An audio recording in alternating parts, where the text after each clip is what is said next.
மதுரை மீனாட்சிக்கும் காஞ்சி காமாட்சிக்கும் மாசம் ஒரு கல்யாணமா, நம்ம பக்கத்து வீட்டு பொண்ணு ஆளாகி நாளாச்சு, எப்பத்தான் கல்யாணமோ எப்போதும் அவள் கண்ணில் நீர்க்கோலமோ அப்படின்னு ஒரு பாட்டு ஒலிக்கும். அப்பயெல்லாம் நான் நினைப்பேன், அப்ப நாடகத்திலேயே நமக்கு வந்து மாப்பிள்ளை வந்து கிடைக்கல, நமக்கு வரதட்சணை கொடுமை இருக்குது, நமக்கெல்லாம் மேரேஜ் இப்படிதான் நடக்குமோ அப்படின்லாம் நான் நினைப்பேன். ஆனா நான் கல்லூரி முடிச்சு 2வது வருஷத்துல 2000த்துல கல்லூரி முடிக்கிறேன். 2002லே எனக்கு திருமணம் ஆயிடுச்சு. என் செட்டிலே எனக்கு தான் திருமணம் ஆச்சு. என்ன காரணம்னா, அவங்க ஜவஹர் அவங்களும் அவங்க குடும்பமும் வரதட்சணைலாம் எங்களுக்கு முக்கியம் இல்ல.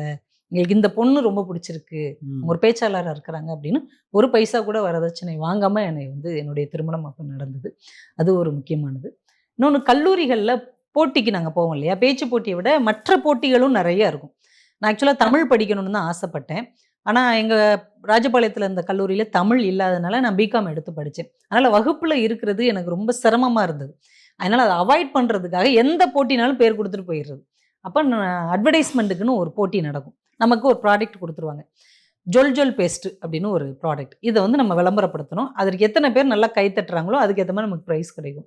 நாங்க அதுல ஒண்ணு என்ன பண்ணோம்னா, அப்ப பிரேமானந்தான்னு ஒரு சாமியார் இருந்தாரு. இப்ப அவர் வரும். அப்படி முடியெல்லாம் அப்படி வச்சுட்டு, ஆமா. அவரு 2 பெண்கள் மேல கை போட்டு இப்படி வர்றாரு. அப்ப ஒருத்தர் போய் கேட்பார், "சாமி எனக்கு 1 கிலோ தங்கம் வேணும்னு." இந்தா அப்படின்னு குடுத்துருவாரு. இன்னொருத்தர் வந்து எனக்கு 2 கிலோ வெள்ளி வேணும்னு, இந்தா அப்படின்னு குடுத்துருவார். இன்னொருத்தர் வந்து கேட்பார், "சாமி எனக்கு ஜொல் ஜொல் பேஸ்ட் வேணும்." உடனே இப்படிம்பாரு. மறுபடியும்பாரு வராது. உடனே பின்னாடி சொல்லுவோம், "ஆம், போலிகளால் உருவாக்க முடியாதது ஜொல் ஜொல் பேஸ்ட்." இந்த மாதிரியெல்லாம் அந்த காலகட்டத்தில நெறைய விஷயங்கள் நாங்க பண்ணி, மேடையில் நாடகங்கள்லாம் பண்ணி பரிசு வாங்கியிருக்கிறோம்.